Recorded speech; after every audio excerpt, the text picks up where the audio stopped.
sobat fisika dimanapun berada, apa kabar kalian semuanya? Mudah-mudahan sehat ya. Oke, saya dengan Mr. Kenju hari ini akan mengajak sobat semua untuk kembali melakukan pembelajaran fisika khususnya kelas 11 IPA di semester yang pertama. Sobat, tepatnya judul atau materi yang kita bahas pada hari ini adalah kesetimbangan benda tegar. Nah, saya mengatakan judul kita ini, materi kita ini sangat menarik. Kenapa? Karena ini adalah kasus-kasus hal-hal yang sangat dekat dengan kehidupan kita dan kita sudah terapkan ilmunya ini di dalam kehidupan kita. Contohnya misalnya sobat, pada timbangan itu pakai prinsip kesetimbangan. Kemudian pada jembatan pada jembatan itu juga menggunakan supaya jembatannya itu tidak jatuh, tidak runtuh, maka di sana harus kita juga terapkan yaitu konsep kesetimbangan. Begitu juga pada gedung-gedung. Nah, sangat menarik ya. Nah, kemudian kita lihat dulu judulnya ya. Saya mau jelaskan dulu judulnya ini kesetimbangan. Nah, apa yang dimaksud dengan sobat kesetimbangan? Nah, tentunya kita semua sudah paham bahwa sebuah benda dikatakan setimbang itu apabila sigma atau resultan gaya dan resultan torsi yang bekerja pada benda tersebut itu tidak ada alias nol. Itu yang disebut dengan setimbang. Jadi keadaan di mana benda itu tidak memiliki resultan gaya dan resultan torsi alias nol nilainya. Oke, nah kemudian kita bahas khusus untuk benda tegar. Apa itu benda tegar? Benda tegar itu adalah sebuah benda di mana kalau diberikan padanya gaya luar maka ukuran dan bentuknya tidak berubah. Nah, tentunya contohnya misalnya sebuah bola Ada sebuah bola di atas lantai, kemudian kita berikan gaya kepadanya, maka nantinya kecenderungannya akan mengalami yaitu translasi dan rotasi. Nah, karena dia mengalami translasi dan rotasi, maka sebuah benda tegar nantinya haruslah memiliki syarat yaitu setimbang secara translasi, berarti resultan gaya yang bekerja pada dirinya sama dengan nol. Kemudian dia juga kecenderungannya akan mengalami rotasi, sehingga pada sebuah benda tegar juga syaratnya yaitu sigma torsi harus sama dengan nol. Untuk torsi tentunya sudah kita bahas ya sebelumnya masih ingat? Nah, itulah yang materi kita pada hari ini, dan bagaimana nantinya soal-soal yang kita hadapi di dalam materi ini saya nanti akan bahas. Sobat fisika, kita lihat soal yang pertama. Di sini ada sebuah tangga disandarkan pada sebuah dinding, dan yang satunya itu dia diletakkan di atas lantai.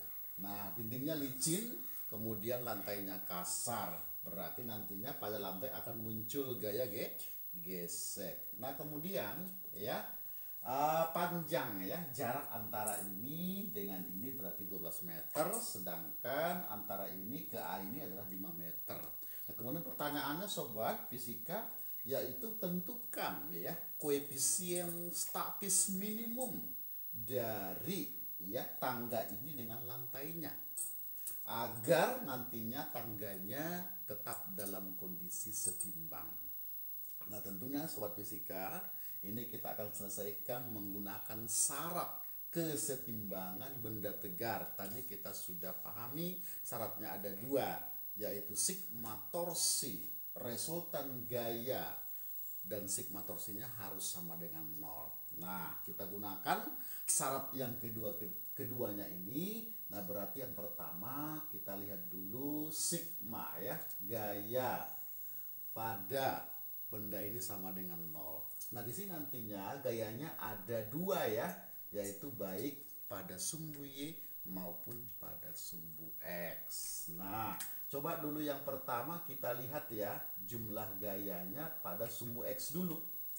Nah, juga harus sama dengan 0, berarti jumlah gaya pada sumbu X sama dengan 0.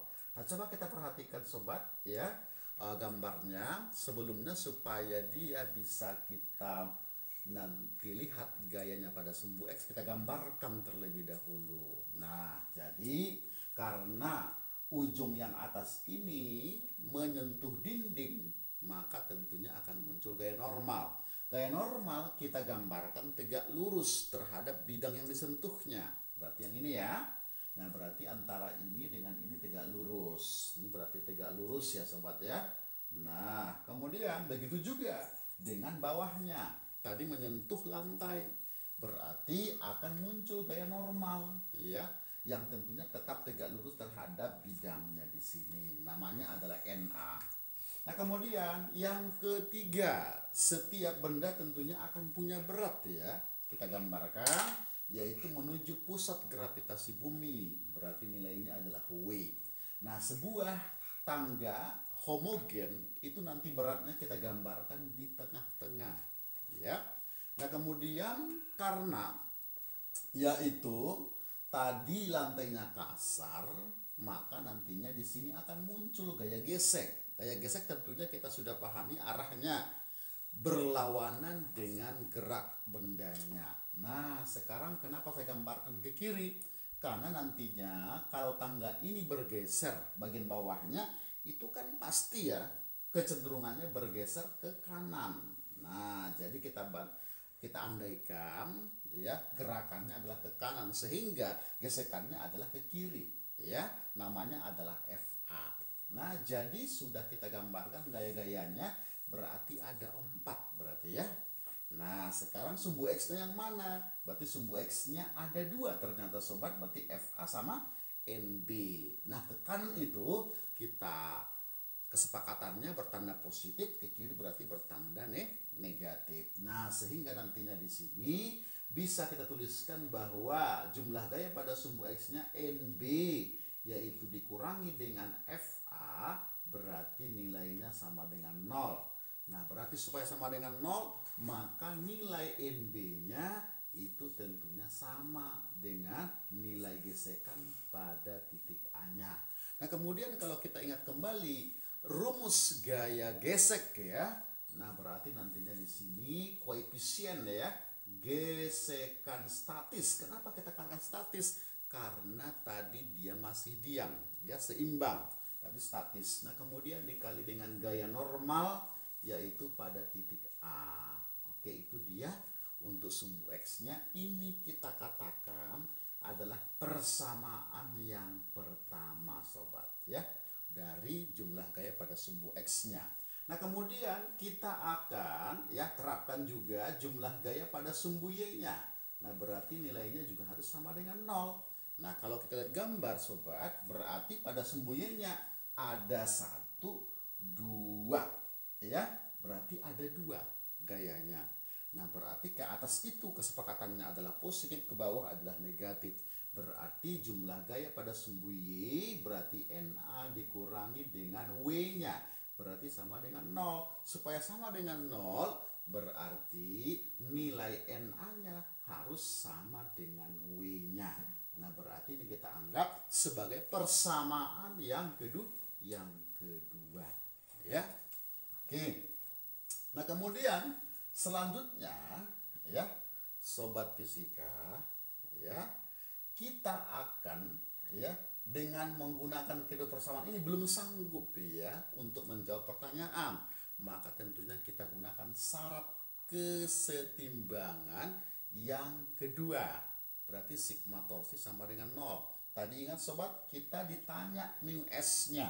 Nah, dari kedua persamaan ini kita belum bisa menjawab nilai mu S-nya. Jadi kita harus bantu lagi dengan syarat kesetimbangan yang kedua, yaitu sigma ya, yaitu sigma torsi ya, sigma torsi pada tangga ini sama dengan 0.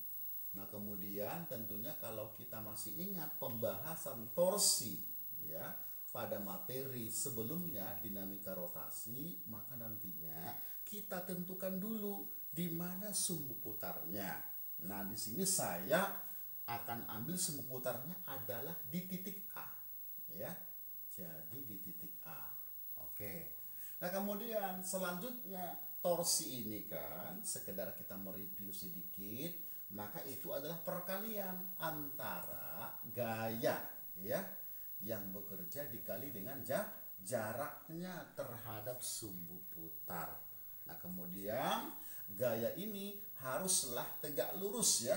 Nah, jadi ini juga mereview bahwa gaya itu haruslah tegak lurus terhadap jaraknya, ya.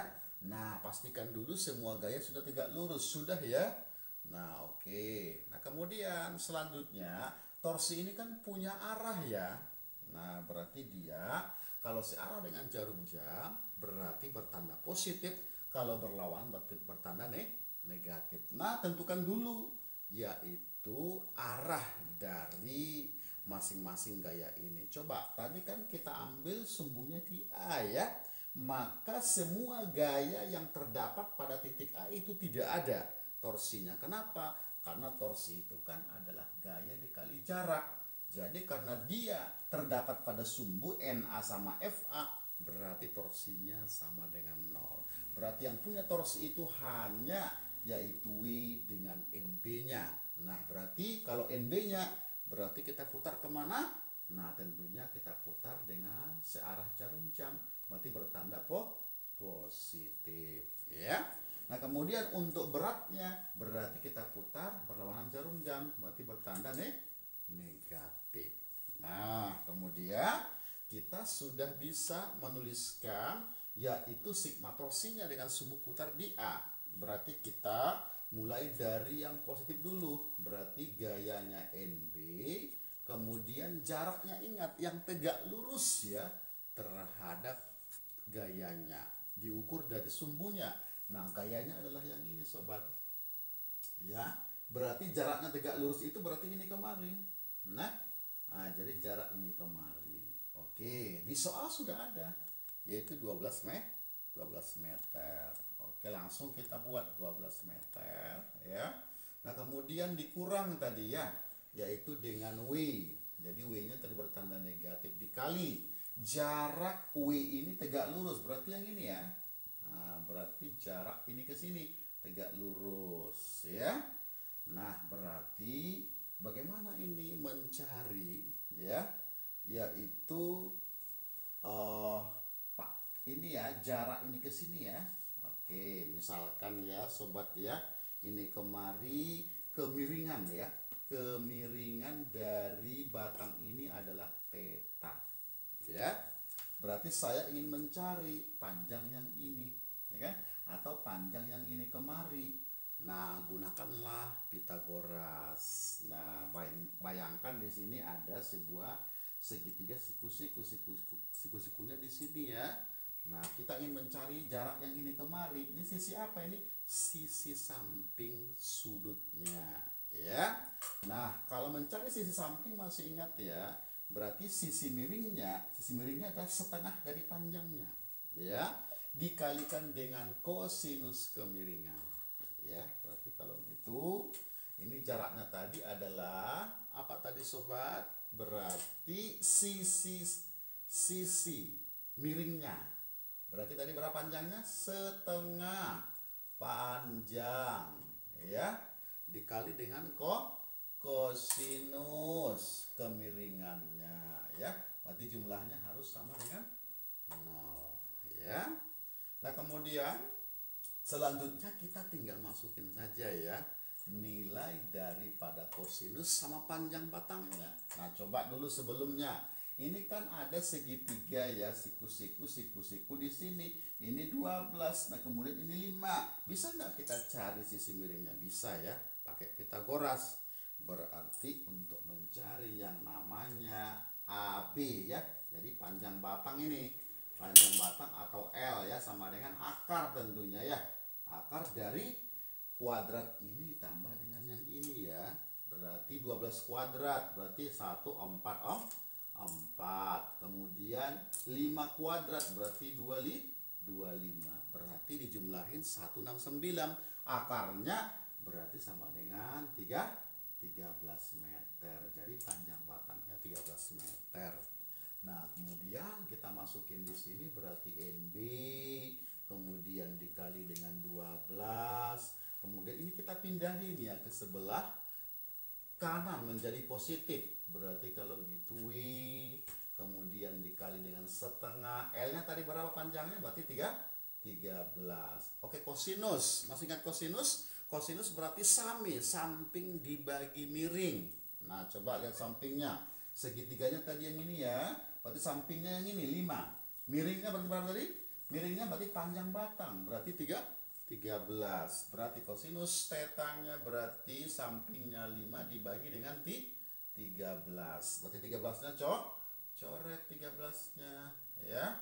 Nah, kemudian selanjutnya dari sini kita dapatkan nilai NB-nya. Jadi NB-nya sama dengan ya. Ini berarti 5, ini pindah kemari kali ya.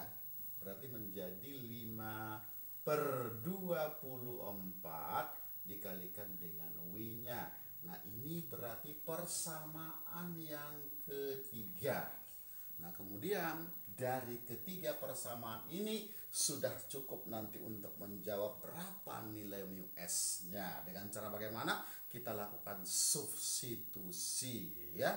Nah, jadi nilai NB ini berarti kita substitusi ke sini persamaan 1. Nilai persamaan yang kedua juga kita substitusi ke persamaan 1. Oke, berarti kalau gitu persamaan nomor 3 itu kita substitusi persamaan nomor 3 sama 2 ya. Persamaan yaitu 3 dan 2 ya. Dan 2 kita substitusi ke persamaan yang pertama. Nah, oke, persamaan yang pertama tadi yang ini ya. Berarti NB-nya berarti ganti ya menjadi 5/24W ya. Itu NB-nya. Nah, kemudian mu S berarti yang mau kita cari. Berarti mu S dikali NA-nya masukin berarti W. Berarti dikalikan dengan W. Berarti kalau gitu ini kita coret ya kan. Nah, berarti sudah ketemu, maka nilai mu S-nya minimum ya. Berarti supaya tetap seimbang sama dengan 5/24. Begitu ya, sobat fisika. Untuk menjawab soal kesetimbangan benda tegar, maka kita bisa terapkan yaitu syarat pada benda tegar tadi, sigma gaya sama dengan 0 dan sigma torsi sama dengan 0.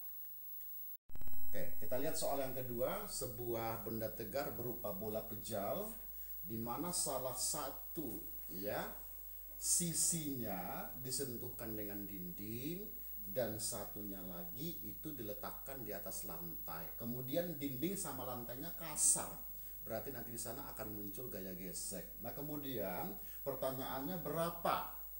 Nanti di sini pada bagian bola sebelah kiri ini itu kita berikan gaya tekan di sana sehingga nantinya bolanya akan cenderung mengalami perpindahan secara translasi dan rotasi. Rotasinya berarti bergerak berlawanan jarum jam. Nah, kemudian pertanyaannya berapa nilai D maksimum agar bolanya tetap dalam kondisi setimbang. Nah, berarti di sini kita bisa terapkan dulu yang pertama yaitu sigma ya, yaitu gaya pada sumbu X ya. Nah, pada sumbu X sama dengan 0. Jadi gayanya itu nanti kita bedakan menjadi 2, yaitu X dan Y. Nah, kemudian pada sumbu X-nya ya, terlebih dahulu kita gambarkan dulu ya gaya-gaya yang bekerja pada bola ini. Nah, di sini tentunya nanti pada bagian kiri karena bersentuhan dengan suatu bidang, maka akan muncul gaya normal yang kita gambarkan tegak lurus dengan dindingnya. Berarti namanya adalah NB. Nah, kemudian di lantai juga karena menyentuh lantai, maka muncul gaya normal ke atas, berarti NA tegak lurus dengan lantainya. Nah, kemudian sebuah bola pasti punya berat ya. Beratnya berarti di tengah-tengahnya kita gambarkan ke bawah menuju pusat gravitasi bumi berarti W. Nah, kemudian ada tadi gaya tekan di sini berarti F. Nah, kemudian karena ini bergeraknya adalah seperti ini, maka nanti di sini gaya geseknya kita gambarkan berlawanan dengan geraknya. Nah, ini juga begitu tadi, bergerak seperti ini, berarti gesekannya harus ke sana melawan gerakan. Nah, kemudian gesekannya ini kita namakan saja, di sini namanya gesekan pada A. Nah, kemudian di sini nanti adalah gesekan pada B. Oke, nah kemudian setelah digambar, maka nampak mana gaya pada sumbu X. Berarti ada satu, kemudian ada dua. Berarti NB-nya bertanda positif. Nah, kemudian FA-nya berarti minus. Nah, kemudian jumlahnya sama dengan 0. Nah, supaya sama dengan 0, maka nilai daripada NB ini sama dengan yaitu FA. FA tadi kita uraikan menjadi rumus gaya gesek. Berarti koefisien gesekan kemudian dikali dengan gaya normal pada titik A. Oke, ini kita sebut persamaan yang pertama. Nah, kemudian kita lanjut lagi dengan sigma gaya pada sumbu Y. Berarti sama dengan 0 juga, supaya dikatakan setimbang. Nah, kemudian pada sumbu Y setelah digambar maka nampak ada 3. Berarti 1, 2, dan 3. Ke atas positif, ke bawah negatif. Berarti di sini yang positif, ada satu lagi, maaf, ini ada 2 ke atas ya. Berarti nilai NA kemudian ditambah dengan FB kemudian dikurang ya dengan gaya tekannya tadi dikurang dengan W, berarti sama dengan 0 ya. Nah, kemudian yang ini kita pindahin ke kanan menjadi positif, berarti NA langsung kita jabarkan, berarti FB ini adalah mu ya, dikali dengan normal di B, kemudian pindah F-nya, kemudian ditambah dengan W ya. Nah, kemudian seterusnya kita bisa masukin dulu ya, nilai daripada mu-nya sudah ada tadi, kemudian nilai F-nya juga sudah ada. Berarti di sini NA kemudian ditambah dengan 1/3 yaitu NB, kemudian F-nya tadi adalah 4W, kemudian ditambah dengan W ya. Nah, kemudian seterusnya berarti ini ya bisa kita sederhanakan lagi, berarti NA kemudian ditambah dengan 1/3 NB, kemudian ini jumlahin berarti menjadi 5W ya. Berarti ini adalah persamaan yang kedua. Nah, kemudian sobat di sini juga bisa ya kita masukkan dulu nilai mu-nya ke sini ya. Berarti kita dapatkan nilai NB sama dengan 1/3 yaitu nilai NA ya. Jadi ini tadi adalah persamaan nomor 1 tadi ya. Oke, terus kita sudah terapkan syarat yang pertama. Sekarang dengan menggunakan ini sama ini kita belum bisa menentukan berapa D-nya. Nah, berarti kita gunakan syarat kesetimbangan yang kedua yaitu sigma ya, yaitu torsi pada bola ini sama dengan 0. Nah, tentunya kita harus tentukan dulu di mana sumbu putarnya. Nah, di sini kita ambil saja di pusatnya, berarti titik O. Nah, berarti sumbunya berarti di sini sumbunya ya. Berarti semua gaya yang ada pada sumbu berarti siapa saja, yaitu W, kemudian NA ya, berarti nilainya tidak ada berarti ya, alias 0 ya. Nah, sama juga dengan NB-nya ya. Jadi NA-nya tidak ada, NB-nya tidak ada, W-nya tidak ada. Berarti yang ada yang mana? Berarti FA-nya sama FA-nya, FB-nya sama F-nya ya. Nah, berarti kemudian tentukan arahnya. Berarti untuk yang F-nya berarti kita putar, berarti karena sumbunya di sini berarti kita putar seperti ini. Berarti dia tandanya adalah negatif ya. Nah, kemudian untuk yang FA-nya berarti kita putar positif. Searah jarum jam ini juga begitu, FB-nya berarti ini adalah bertanda positif ya. Nah kemudian kita sudah bisa tuliskan torsinya, berarti kita tuliskan dulu yang positif dulu ya. Berarti tadi yang positif adalah FA ya, nilai FA dikali ya jaraknya, ingat yang tegak lurus, berarti jarak ini terhadap titik O yang tegak lurus, berarti sama saja dengan yang ini ya. Nah berarti apa ini? Jari-jari, berarti kalikan dengan jari-jarinya, kemudian tambah dengan FB, kemudian jarak gaya ini yang tegak lurus terhadap titik O, berarti sama juga dengan jari-jari ya.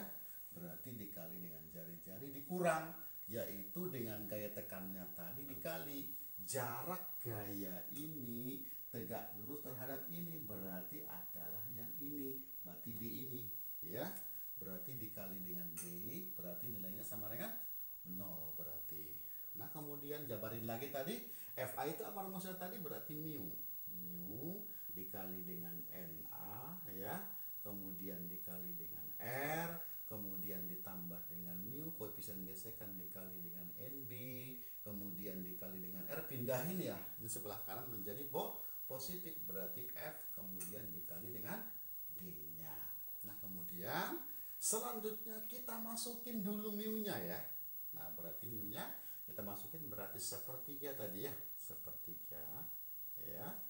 Nah kemudian ini dikali dengan NA ya, kemudian dikali dengan R, kemudian ditambah dengan sepertiga, kemudian dikali dengan NB, kemudian dikali dengan R, kemudian sama dengan apa tadi nilai F-nya tadi? 4W, kemudian dikali dengan D-nya. Nah kemudian ini kita anggap berarti persamaan nomor 3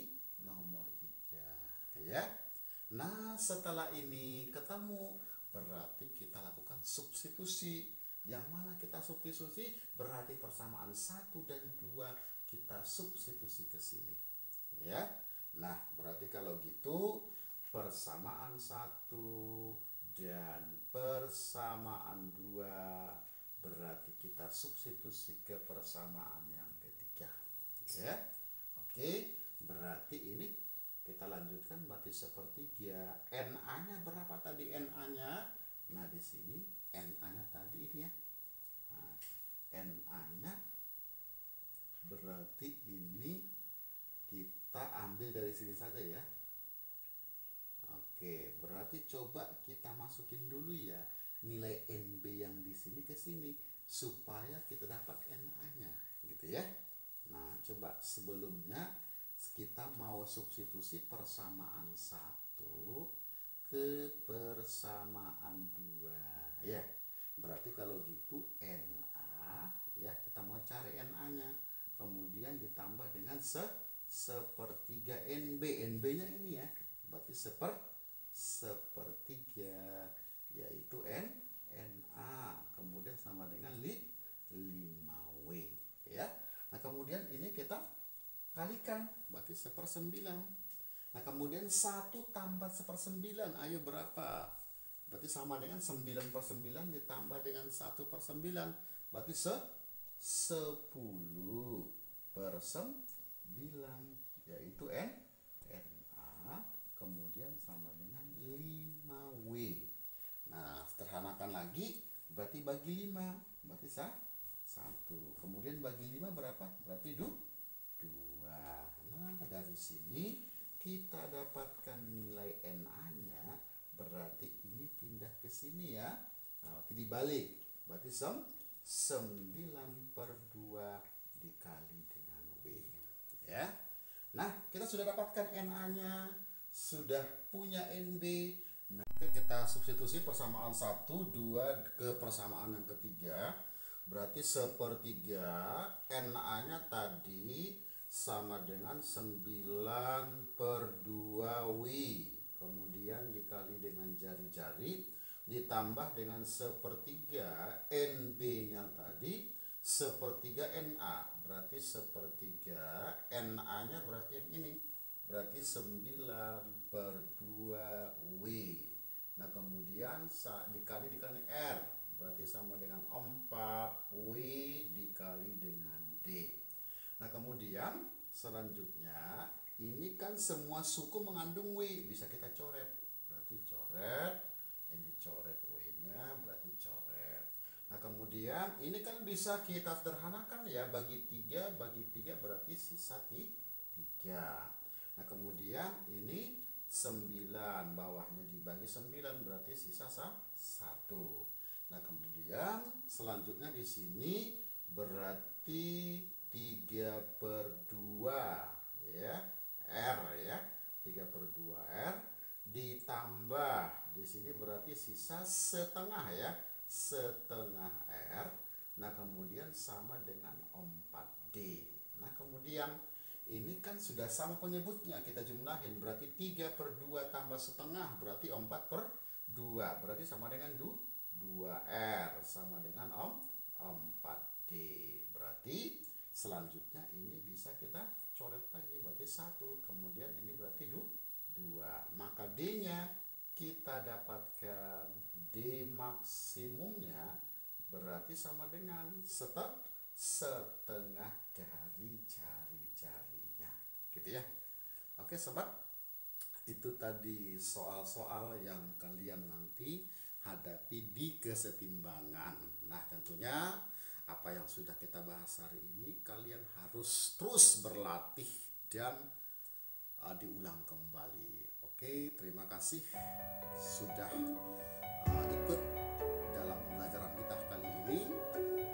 Jangan lupa untuk subscribe, like,